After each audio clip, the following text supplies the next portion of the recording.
madaxweynayaasha dowlad goboleedyada Galmudug, Jubbaland iyo Puntland ayaa maanta socod dheer oo lug ah ku dhex maray bartamaha magaalada Cadaado kaas oo loogu magac daray isdhexgalka iyo ka shaqaynta nabadda. inta ay madaxweynayaasha ku jireen socodka dheer ay ku dhex marayeen gudaha magaalada Cadaado ayaa waxay sidoo kale indhaynayeen amniga magaalada iyo horumarka dhinaca ganacsiga ay magaaladu samaysay. mas'uuliyiinta oo warbaahinta kula hadlay bartamaha magaalada Cadaado ayaa sheegay in amniga iyo horumarka ka jira magaalada Cadaado uu yahay mid la taaban karo.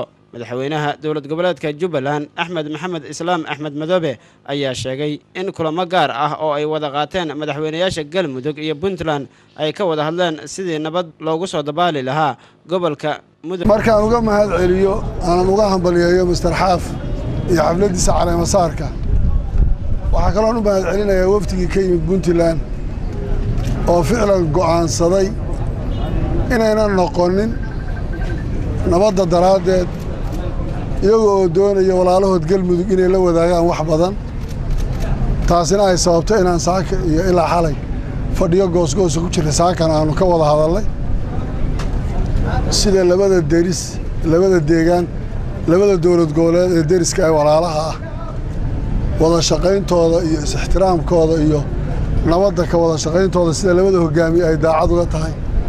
madaxweynaha Puntland Cabdiweli Maxamed Cali Gaas iyo madaxweynaha dowlad goboleedka Galmudug Axmed Ducaale Geelle Xaaf ayaa si wada jira u sheegay in ay ka shaqaynayaan nabadda. madaxweyne Xaaf waxaan ku wada hadalay in aanu ka wada shaqayno nabadda in si ilaahinimo ah oo daacadnimo ah oo la kacabsi leh aan uga wada shaqayno nabadda mudug iyo Puntland iyo Galmudug. wali waxaan rabnaa sida aan kala hadlay saraakiil Puntland ah in ciidan isku dhaf ah oo dhulka ilaaliya xadka ah oo nabaddaas ka shaqeeyahay in la sameeyo oo ciddii markaasi shiddo iyo shaqaqa wada gacan bira lagu qabto labada dhinacba ay gacan bira ku qabtaan oo ay adkeeyaan.